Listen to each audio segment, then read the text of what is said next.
प्राचीन काल की बात है। एक नगर में एक अत्यंत निर्धन ब्राह्मण रहता था। उसके पास धन संपत्ति तो नहीं थी, परंतु उसका हृदय सच्ची भक्ति से भरा हुआ था।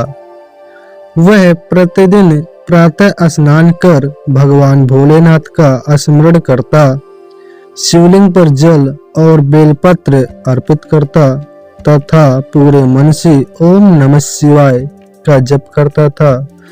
उसकी पत्नी भी पतिव्रता और शिव भक्त थी।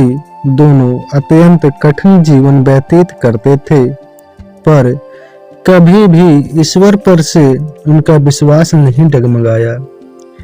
एक दिन ब्राह्मण की पत्नी ने अपने पति से कहा कि हमें भगवान शिव का विधि पूर्वक व्रत करना चाहिए, जिससे हमारे कष्ट दूर हों। दोनों ने निश्चय किया कि वे पूर्ण श्रद्धा और नियम से भोलेनाथ का व्रत करेंगे। व्रत के दिन उन्होंने उपवास रखा, शिव पुराण की कथा सुनी और रात को जागरण किया। ब्राह्मण ने मन ही मन भगवान शिव से प्रार्थना की कि हे भोलेनाथ, यदि आप प्रसन्न हों तो हमें भक्ति के मार्ग पर सदैव बनाए रखें। उनकी सच्ची भक्ति और निष्ठा से भगवान शिव अत्यंत प्रसन्न हुए। उसी रात भगवान शिव ने ब्राह्मण को स्वप्न में दर्शन दिए। उन्होंने कहा, वत्स, मैं तुम्हारी भक्ति से प्रसन्न हूँ। तुमने कभी भी धन की लालसा नहीं की, केवल सच्चे मन से मेरी आराधना की है।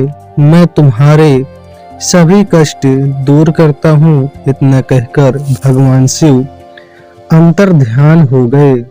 अगली सुबह जब ब्राह्मण की नींद खुली तो उसने अपने घर में अन्न, धन और वस्त्रों का भंडार देखा। उसके जीवन की दरिद्रता समाप्त हो चुकी थी। कुछ समय बाद उसे नगर में सम्मान भी मिलने लगा, किंतु इतना सब प्राप्त होने पर भी ब्राह्मण और उसकी पत्नी में अहंकार नहीं आया। वे पहले की तरह ही भगवान भोलेनाथ की पूजा करते रहे और जरूरतमंदों की सहायता करने लगे।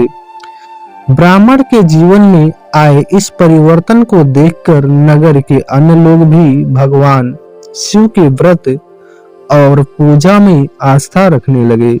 लोग नियम पूर्वक सोमवार का व्रत करने लगे, शिवलिंग पर जल, दूध, बेलपत्र और धतूरा अर्पित करने लगे। ऐसा माना जाने लगा कि जो भी भक्त सच्चे मन, संयम और श्रद्धा से भोलेनाथ का व्रत करता है, उसके जीवन के दुख, रोग, भय और बाधाएं दूर हो जाते हैं।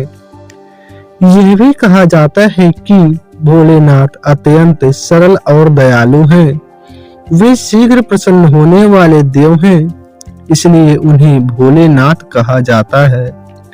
उनके व्रत से न केवल भौतिक सुख प्राप्त होते हैं, बल्कि मन को शांति, सद्बुद्धि और मोक्ष की प्राप्ति का मार्ग भी मिलता है।